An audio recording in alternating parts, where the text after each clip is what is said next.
When Ahmed turned 60, he thought life would naturally slow down and bring peace, but instead, he found himself weighed down by habits that had clung to him for decades. The first morning after his retirement party, he sat in the lounge chair of his modest home, staring at the calendar that no longer had meetings, deadlines, or reminders scribbled across its squares. The silence was heavy. He had always imagined retirement as freedom, yet now, he felt trapped in his own routine. Every morning, Ahmed woke up with the same ritual he had carried from his working years: strong tea, a heavy breakfast, and hours of sitting idly reading newspapers. The papers were filled with depressing headlines, political conflicts, and endless complaints about society. He would grumble under his breath, sometimes slamming the pages shut. This habit of consuming negativity, though small, began to poison his mornings. His wife, Saida, tried to lighten the atmosphere. "Ahmed, why don't we go for a walk? The park is beautiful this time of the year." But Ahmed would wave his hand dismissively. "I'm too tired. My knees hurt. What good will a walk do?" This reluctance to move was another habit, choosing comfort over activity, sitting instead of walking, avoiding instead of exploring. At first, it seemed harmless, but slowly it began to erode his energy. His back stiffened, his belly grew heavier, and even climbing stairs became a burden. Yet Ahmed clung to the excuse of age, convincing himself it was natural to feel weaker after 60. But nature wasn't the only culprit, his habits were. There was also the constant reminiscing about his career. Ahmed had been a bank manager, respected and feared for his discipline. Retirement stripped him of that authority. He often sat with old colleagues over endless cups of chai, comparing past achievements, complaining about how the younger generation was reckless, lazy, and ungrateful. Hours slipped away in gossip, but what lingered was bitterness. Instead of embracing his new phase of life, Ahmed kept dragging the weight of the past, refusing to let go of the identity he once held. Saida noticed the change. The man who once laughed at small joys now frowned at everything. He criticized their children, grown adults with lives of their own, for not visiting often enough. He muttered about neighbors being too loud, about groceries being too expensive, about television programs being foolish. His habit of complaining became a shield against acknowledging his deeper fear, that his life was becoming empty. One evening, as the call to prayer echoed through the neighborhood, Ahmed sat with his youngest grandson, Hamza, who was barely 8. The boy had brought a small puzzle game and spread it across the floor. "Dada, help me fix this," Hamza said eagerly. Ahmed sighed, "I can't. My eyes are weak, and my hands shake. You'll do it faster alone." Hamza's face fell, and he quietly packed the puzzle back into its box. Something about that moment unsettled Ahmed. He saw disappointment in the boy's eyes, not because Ahmed couldn't solve the puzzle, but because he hadn't even tried. That night, lying in bed, he thought about how many times he had chosen excuses over effort. He remembered the walk Saida had suggested, the invitations from friends to join community gatherings, the calls from his children to try new hobbies. He had refused them all. And what had he gained? Only more isolation. The next morning, Saida left a book on the breakfast table. Its title caught Ahmed's eye: Habits to Quit After 60 for a Joyful and Healthy Retirement. At first, he chuckled. Another one of those motivational books. "Saida, you know these writers don't understand real life. They just sell dreams." But curiosity tugged at him. Later, in the day, when boredom gnawed at his mind, he opened the first chapter. The words hit him harder than he expected. It spoke about letting go of negativity, avoiding self-pity, and refusing to cling to destructive routines. It described people who carried old grudges, unhealthy eating, and sedentary lifestyles into their later years, only to shorten their joy and health. For the first time, Ahmed saw himself in those examples. He wasn't just aging, he was sabotaging himself. The realization was uncomfortable. He shut the book quickly, but the thoughts stayed. That night, as he lay awake, Saida whispered, "What's troubling you?" Ahmed hesitated before admitting, maybe I've been making mistakes. I thought retirement meant rest, but I think I've been resting too much. I feel stuck. Saida reached for his hand. It's never too late to change, Ahmed. 60 isn't the end. It's a beginning, if you want it to be. The next morning, instead of pouring a second cup of tea and drowning in grim headlines, Ahmed stood by the window. The sun spilled across the street, children rushed to school with laughter, and the air smelled of fresh rain. He surprised Saida by saying, "Let's try that walk you always talk about." She smiled with relief. They walked slowly, his knees aching at first, but with every step, Ahmed felt lighter. He noticed flowers he hadn't seen in years, exchanged greetings with neighbors, and even laughed when a stray cat darted across their path. For the first time since retirement, he felt alive. Of course, changing habits wasn't simple. The next day, Ahmed found himself reaching for the newspaper again, ready to grumble at the world. But then he remembered Hamza's disappointed eyes and the words from the book. He folded the paper aside and instead called his daughter, inviting her family for dinner. That evening, the house filled with chatter, the aroma of home-cooked biryani, and the laughter of grandchildren. The emptiness he once feared was replaced with warmth. But old habits don't die easily. Ahmed still complained sometimes, still preferred sitting when he should move, still longed for the respect of his working years. Yet now he had awareness. He began to catch himself mid-grumble, replacing complaints with gratitude. Instead of comparing the past to the present, he started noting small victories, climbing the stairs without pausing, eating lighter meals, or simply smiling at strangers during walks. One afternoon, Saida found him sitting with Hamza again, this time piecing together the puzzle. His hands were steady, his eyes focused. Hamza's excitement filled the room. "You did it, Dada." Ahmed chuckled. "No, we did it." That moment captured something deeper.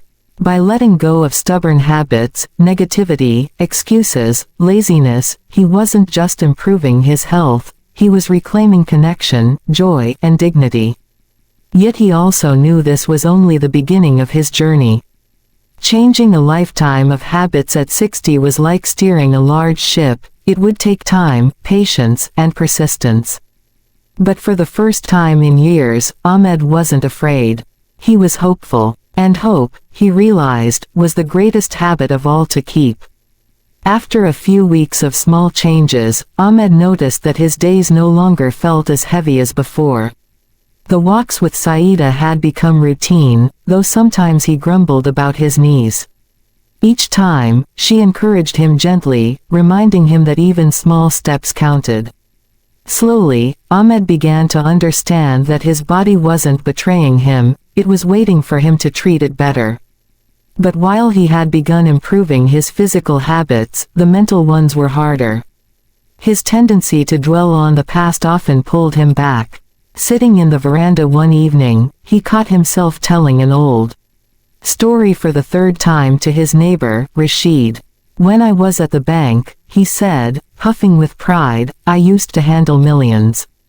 Staff feared me, customers respected me.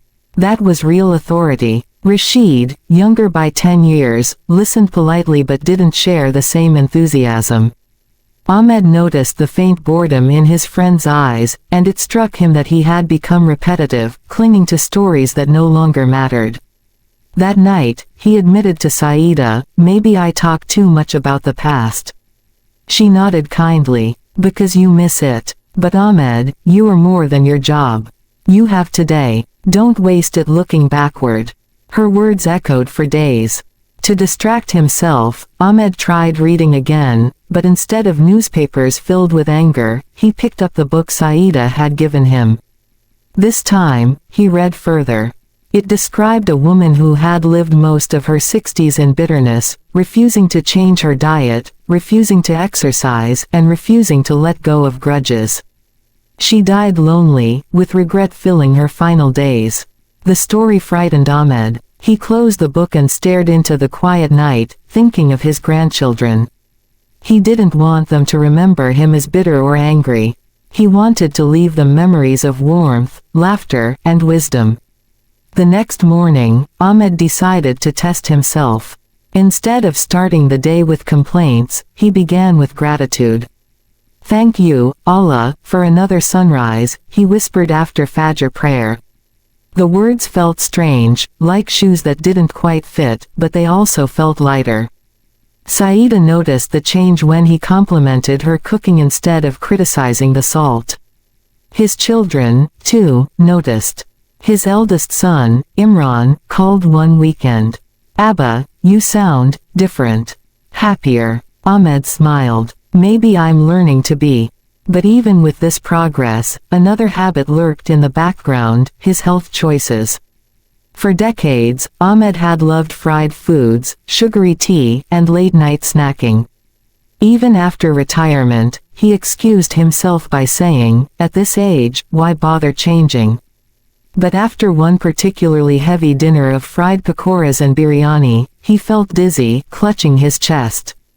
The family rushed him to the doctor, who sternly warned him, "Your blood pressure and sugar levels are high. If you don't change your habits, you risk serious illness." The scare shook him. That night, Saida sat by his bedside, her eyes filled with quiet fear. "Ahmed, I don't want to lose you early. What good is retirement if we don't have health to enjoy it?" Her words pierced deeper than the doctor's. For the first time, Ahmed realized that his stubborn indulgence was not only harming him but also hurting his family. The next morning, he made a bold decision: no more sugary tea, no more fried breakfasts.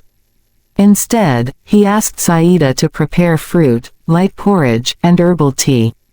It wasn't easy. The cravings gnawed at him, and sometimes he snapped irritably. But gradually, he discovered that his body responded with more energy, clearer thoughts, and lighter steps. His friends mocked him at first. At a tea stall gathering, they laughed. "Ahmed Bhai, what's this? Herbal tea. Have you lost your taste?" But Ahmed only smiled. "I'm not losing taste, my friends, I'm gaining years." Though some chuckled, a few secretly admired his determination. One day, Hamza visited again with his puzzle. This time, Ahmed didn't hesitate. They sat together on the floor, laughter bubbling as they fumbled through the pieces. Midway, Hamza looked up and asked innocently, "Dada, will you always play with me, even when I grow big?" The question softened Ahmed's heart. "As long as I'm alive, I'll be here," he promised. Those words carried weight. To fulfill them, he needed to continue letting go of destructive habits. Not just for himself, but for the generations that looked up to him. But Ahmed's journey wasn't only about food and exercise, it was also about letting go of grudges. For years, he had carried resentment toward his younger brother, Yusuf, over an old property dispute. They hadn't spoken in nearly a decade. Whenever Saida suggested reconciliation, Ahmed would snap, "He wronged me. Why should I forgive?" Yet after reading another chapter in the book, about the corrosive power of bitterness, he felt restless. That night, dreams of his late parents haunted him. He saw their faces, their disappointment, their plea for unity. In the morning, with trembling hands, he picked up the phone and dialed Yusuf's number. The conversation was awkward at first, but soon tears flowed, and years of silence melted away. "Ahmed Bhai," Yusuf whispered, "I thought you would never forgive me." "I thought the same," Ahmed admitted, "but we are too old to carry hate." When he put the phone down, he felt lighter than he had in years. Forgiveness, he realized, was not a gift to Yusuf, it was freedom for himself. Saida noticed the difference. His laughter became more frequent, his voice gentler. Even neighbors remarked, "Ahmed Sahib, you look younger these days." He chuckled at the irony. He wasn't younger, he was simply shedding the habits that made him old before his time. But change is a journey, not a destination. New challenges awaited Ahmed, tests that would push him to see whether these lessons were truly rooted in his heart or just temporary. And though he had started to build new habits of gratitude, forgiveness, and health, he was about to face moments that would shake his resolve and force him to decide whether he truly wanted a joyful retirement, or whether he would slip back into the comfort of old habits. Ahmed's days were now brighter than before, but life has its way of testing resolve. One autumn morning, as golden leaves fell across the street, Ahmed woke to a phone call that unsettled him. His old colleague, Tariq, had passed away suddenly from a heart attack. The news hit Ahmed harder than expected. Tariq had been just a year older, always jovial, always the one to joke at their gatherings. Now he was gone, without warning.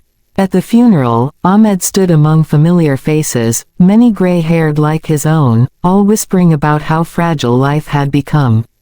He looked at Tariq's grandchildren clinging to their grandmother's dress, their innocent eyes not fully understanding the loss. Ahmed's chest tightened. That could have been me. On the way home, he was unusually silent. Saida sensed his mood and waited until evening before gently asking, "What are you thinking?" Ahmed sighed deeply. "I realized today, death doesn't wait for old age. It can come at 61, 62, or even tomorrow. I don't want to spend whatever time I have left in bitterness or bad habits." Saida nodded, her eyes moist. "Then live like every day matters." Her words stirred something in Ahmed. That night, instead of brooding, he wrote in a small notebook, things to quit before it's too late. He listed them slowly, complaining, unhealthy eating, idleness, grudges, comparing the past, resisting change. The list was long, but seeing it on paper gave him clarity. The next challenge came from his own circle of friends. They were used to spending evenings at the local tea stall, gossiping and arguing about politics. Ahmed had once enjoyed this, but lately he found the conversations draining. His friends mocked younger generations, blamed the government endlessly, and competed in who could complain the loudest. One evening, after an hour of listening, Ahmed suddenly realized he had not smiled once. The habit of surrounding himself with negativity was still clinging to him. That night, he told Saida, "I don't think those gatherings help me anymore. I come back angrier than I left." She smiled gently. "Then why not spend your evenings differently? Play with the grandchildren, read, or even teach something. Your time is precious." The next day, when Hamza visited, Ahmed pulled out an old box of coins he had collected during his years at the bank. The boy's eyes widened with fascination. "Dada, these are so many. Tell me about them." And so, Ahmed began teaching Hamza about history through those coins, the countries they came from, the years stamped on them, the stories behind each one. Soon, word spread among his grandchildren that Dada has treasure. They began flocking to him after school, not just for coins but for stories, puzzles, and lessons. Ahmed discovered a new joy, being not just a grandfather but a teacher, mentor, and storyteller. But progress brought new temptations. One afternoon, while out on his walk, Ahmed saw an old bakery selling hot jalebis. The smell was irresistible, pulling him toward the stall. For a moment, he forgot the doctor's warnings and bought a packet. At home, Saida frowned. "Ahmed, you promised to avoid sugar." He looked guilty, then defensive. "It's just one time. Life is short, let me enjoy." That night, however, his stomach churned, and his blood pressure spiked. The scare reminded him of his fragility. As he lay in bed, he realized that, "just once," was the very phrase that had kept him trapped in bad habits for decades. True change, he understood, required discipline, not excuses. Determined, he avoided the bakery thereafter, replacing cravings with fruit or nuts. Slowly, even his taste buds began to adjust. It wasn't easy, but when he saw his grandchildren cheerfully eating apples with him, imitating his healthy Dada, he felt proud. Still, one burden remained: loneliness. Though surrounded by family, Ahmed sometimes felt a quiet emptiness when nights grew long. Retirement had taken away the structure of his days. No office, no staff, no deadlines. Just silence. At first, he filled it with television, but soon he realized he was wasting hours passively. One evening, Saida suggested, "Why don't you join the community center? They have reading clubs, fitness classes, even volunteer work." Ahmed hesitated. "At my age, who would want me?" "Your age is exactly why they need you," she countered. After much persuasion, Ahmed attended a community meeting. At first, he felt out of place among strangers. But soon, he found himself drawn to a group teaching children basic arithmetic and reading. Watching young faces light up with understanding gave him a rush of joy he hadn't felt in years. Within weeks, he became a regular volunteer. His evenings transformed. Instead of gossip at the tea stall, he now shared knowledge at the community center. Instead of returning home bitter, he returned smiling, stories spilling out of him. Even his old friends began to notice. One of them, curious, asked, "Ahmed Bhai, why do you look so fresh these days?" Ahmed replied simply, "Because I stopped carrying the habits that made me old." But change didn't erase all challenges. Some nights, Ahmed still felt tempted to slip back into comfort, skip a walk, indulge in fried food, complain about the world. Old habits are like shadows, they follow, waiting for moments of weakness. What mattered now was his awareness. Each time he stumbled, he reminded himself of Tariq's funeral, of Hamza's hopeful eyes, of Saida's quiet strength. One evening, while rocking gently on the veranda chair, Saida sat beside him. "Ahmed," she said softly, "you've changed so much these past months.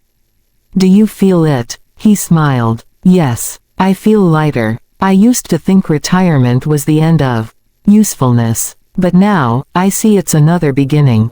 She squeezed his hand. "And a beautiful one." As stars dotted the night sky, Ahmed realized that quitting bad habits wasn't just about living longer, it was about living better. He was no longer a man stuck in the past, but one embracing the present.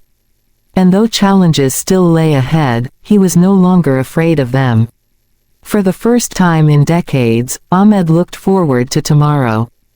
Winter crept into the city with its biting winds, foggy mornings, and evenings wrapped in quiet chill. Ahmed pulled his woolen shawl tighter as he sat in the veranda, watching his breath turn to mist. Retirement in winter was different, slower, more reflective. He had adjusted many of his habits, yet the season tested him in new ways. The temptation to remain indoors, wrapped in warmth, was strong. His morning walks dwindled. "It's too cold," he excused himself, sipping hot tea, though now without sugar. Saida frowned one morning. "If you stop now, you'll undo all your progress. A walk in the cold makes the body stronger." Ahmed grumbled. "Easy for you to say. My knees freeze like stone." But she insisted, and one foggy morning she tugged him gently out of the house. At first, his bones protested. But as they walked through the mist, Ahmed noticed the quiet beauty of winter, the barren trees, the crunch of frost beneath their shoes, the distant sound of children chasing each other through fog. Something stirred in him. This too was life, different, but alive. By the time they returned home, he felt energized. "You were right again," he admitted, earning a victorious smile from Saida. But winter didn't only test his body, it tested his spirit. The long evenings stretched endlessly, and the familiar loneliness returned. To fill the hours, he began visiting the community center more often. There, he discovered an unexpected joy, storytelling. One day, when the children finished their lessons early, they begged, "Uncle, tell us a story." Ahmed hesitated, then began narrating a memory from his youth, about how he once saved his pocket money to buy his mother a scarf. His words painted such vivid pictures that the children listened with wide eyes. Their laughter at his boyhood mischief and their sighs at his struggles filled the room. The teachers applauded. "You have a gift," one of them said. That night, Ahmed felt proud. For years, he had thought his stories were boring relics of the past. But here, they became bridges between generations. He realized that instead of clinging to memories with bitterness, he could share them with purpose. The past wasn't meant to trap him, it was meant to teach others. Soon, storytelling became a routine. The children at the center waited eagerly for Uncle Ahmed's tales. Even teenagers, who normally rolled their eyes at elders, began gathering. Ahmed noticed that telling stories kept his mind sharp, his heart warm. More importantly, it filled his days with meaning. But with meaning came another challenge: pride. As people praised him, Ahmed sometimes felt a dangerous whisper inside, "I am important again. I am admired." It reminded him of his banking days when authority had inflated his ego. One evening, while basking in compliments, he caught himself snapping at a young volunteer for interrupting. Later, shame washed over him. Am I repeating my old habit of arrogance? That night, Saida noticed his silence and asked, "What troubles you?" Ahmed confessed, "I think I let pride creep back. I don't want to become the man I was, respected but feared. I want to be gentle." She smiled knowingly. "Awareness is half the battle, Ahmed. Stay humble, and your stories will be blessings, not burdens." Her words anchored him. From then on, whenever he felt pride swelling, he reminded himself, these stories were not his to own, they were life's lessons, given to him to pass on. But the greatest test of humility came from an unexpected place. One afternoon, his eldest grandson, Asad, now a university student, visited. They sat together, sipping tea. Asad looked troubled. "What's wrong, Beta?" Ahmed asked. "Dada," Asad said quietly, "I feel lost. Studies, future, pressure, I don't know what I'm doing with my life." Ahmed listened carefully, resisting the urge to lecture. Instead, he shared a vulnerable memory, the time he nearly lost his first job because of a mistake in calculations, and how terrified he felt. "But I learned," he said softly. "And mistakes didn't end me. They shaped me." Assad's eyes softened. "You always seem so strong, Dada. I didn't know you struggled too." Ahmed smiled. "Strength isn't never falling. It's standing back up." That conversation became a turning point. Ahmed realized that quitting bad habits wasn't just about diet, exercise, or complaints, it was also about letting go of the illusion of perfection. By admitting weakness, he gave strength to others.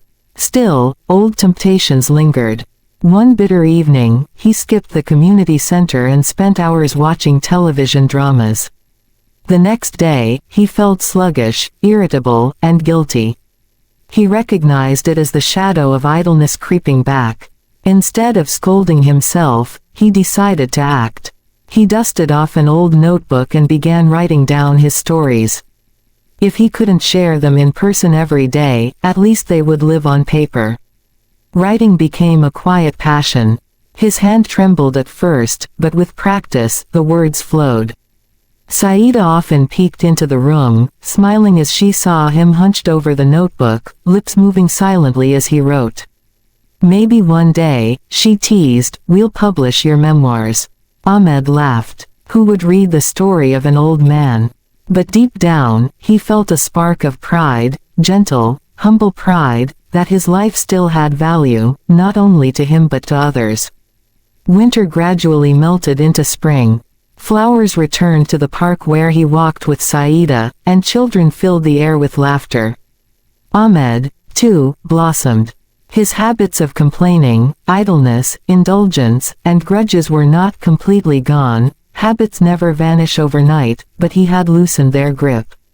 More importantly, he had replaced them with gratitude, activity, storytelling, forgiveness, and connection. Yet as life often does, another storm loomed on the horizon, an event that would shake his resolve more deeply than any before, testing whether he had truly learned to quit the habits that once chained him, or whether he would slip back into his old ways under the weight of grief. The storm came suddenly. One evening, as the family gathered for dinner, Ahmed's phone rang. The voice on the other end trembled. It was his younger brother Yusuf's daughter. "Chachu, Abu is in the hospital. It's serious." Ahmed's heart clenched. Just months ago, he had reconciled with Yusuf after years of bitterness. Now, the fear of losing him struck with double force. Without hesitation, Ahmed and Saida rushed to the hospital. There, he found Yusuf pale and weak, connected to wires and tubes. His chest rose and fell with shallow breaths. Seeing his brother, once so full of life, reduced to fragility shattered Ahmed. He held Yusuf's hand, whispering prayers, tears streaming down his face. "Don't leave yet, bye. We just found each other again." For 3 days, Ahmed barely left the hospital, staying by his brother's side.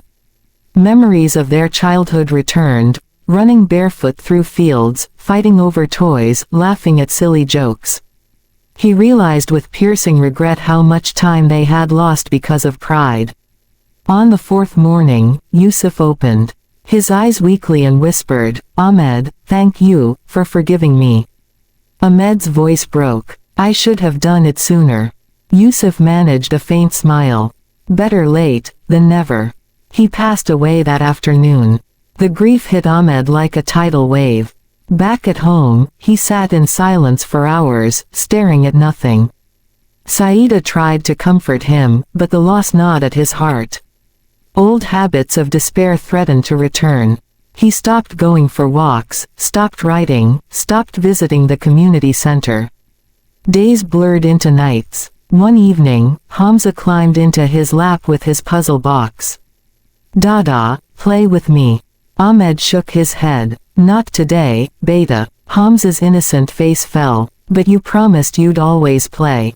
Those words pierced Ahmed deeper than anything.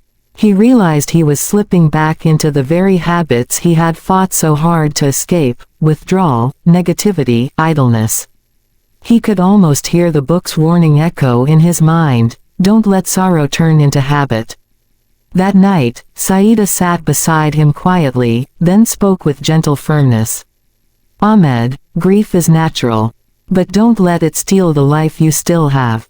Yusuf wouldn't want you sinking into darkness. Honor him by living well." Her words stirred him. Slowly, he began to rise from the fog. The next morning, though his heart was heavy, he forced himself out of bed for a walk. Each step felt like carrying a stone, but he kept moving. In the park, he saw a group of young boys playing cricket. Their laughter reminded him of the games he and Yusuf once played. For the first time since the funeral, he smiled. He returned home and pulled out his notebook. With trembling hands, he began writing about his brother, every memory, every fight, every reconciliation. Tears blurred the ink, but he kept writing. It felt as if Yusuf lived again through the words.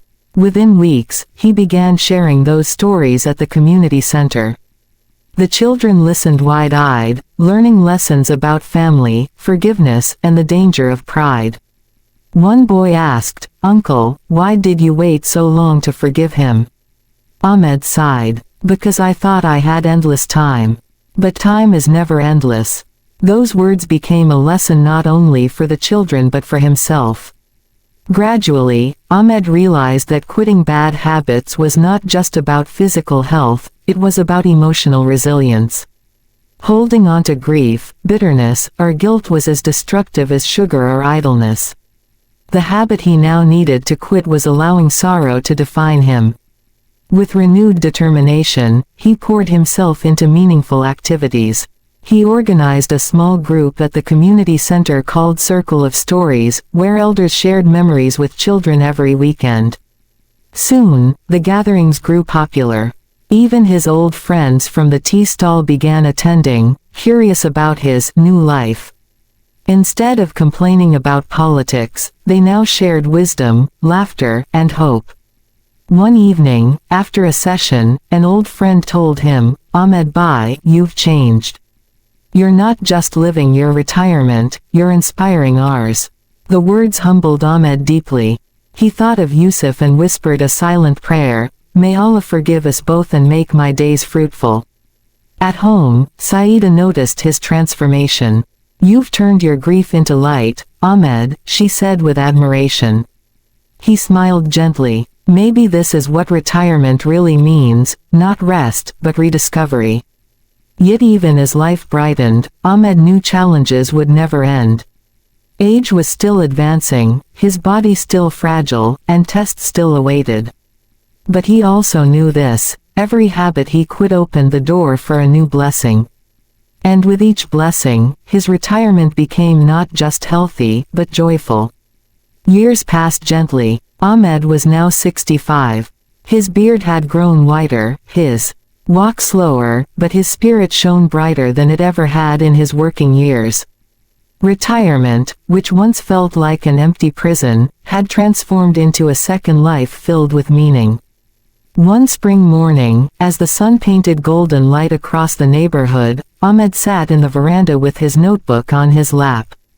Dozens of pages were filled with stories, memories of his childhood, his career, his mistakes, and his lessons.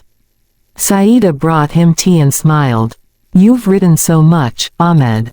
You've become an author." He chuckled. "An old man scribbling about the past. Hardly an author." But Saida corrected him. "No, you've written a legacy. One day, your grandchildren will read this and know who you truly were." Her words touched him. He looked at the pages again, realizing she was right. These were not just stories, they were the map of his journey, showing how he had broken free from the habits that once chained him. That afternoon, the family gathered for a picnic in the park. His children and grandchildren spread blankets, unpacked food, and laughed under the open sky. Ahmed watched them with quiet pride. He saw Hamza, now taller, playing cricket with his cousins. He saw Assad, his eldest grandson, guiding the younger ones patiently. He saw his daughters-in-law fussing over snacks and his sons sharing jokes. The sight filled his heart with gratitude. As he sat beneath the shade of a tree, Hamza ran to him breathless. "Dada, come play." Ahmed laughed. "At my age, my knees will give up." But Hamza tugged his hand. "Just one ball, Dada." Smiling, Ahmed stood. With slow but steady steps, he joined the game. The children cheered as he bowled awkwardly, the ball bouncing unpredictably. When one of the boys hit a six, everyone roared with laughter, including Ahmed himself. His chest swelled, not with pride, but with joy. This was what he had been missing all along. Not the authority of his old job, not the respect of strangers, but the simple happiness of being present for the people he loved. Later, as the sun began to set, Ahmed sat with his family around him. He cleared his throat and said, "Children, I want to tell you something. Life after 60 is not easy. At first, I thought retirement meant rest. But too much rest makes the heart restless. I clung to bad habits, complaining, eating wrongly, avoiding change. Those habits almost stole my joy. But when I began to let them go, I found a new life. If you remember anything from me, remember this: quit what harms you before it's too late." The family listened in silence, their eyes reflecting admiration. Assad finally said, "Dada, you've become our teacher." Ahmed smiled, humbled. "I was only a student of life. Still learning." That night, back at home, Ahmed and Saida sat in their veranda under the stars. The air was cool, carrying the scent of blooming flowers. Ahmed leaned back, feeling the weight of years not as a burden, but as a crown. "Saida," he whispered, "I used to fear retirement. I thought it was the end. But now I see it's a gift, Allah's way of giving us time to prepare, to heal, to pass on what we've learned." She took his hand, her eyes glistening. "And you've done it beautifully, Ahmed." He looked up at the vast night sky. For the first time in decades, he felt no regrets. The grudges were gone, the bitterness faded, the excuses silenced. What remained was gratitude, for love, for family, for the chance to change even after 60. In his heart, he whispered a prayer: "Ya Allah, thank you for showing me that it's never too late to begin again." As he closed his notebook that night, Ahmed knew his story was not about retirement, but about renewal. And though his days would one day end, the habits he had left behind, and the lessons he had passed on, would live on through his children, his grandchildren, and the countless lives he had quietly touched. And so, Ahmed's retirement was no longer a slow fading of years, but a joyful season of rediscovery, proving that the best chapters of life can still be written after 60.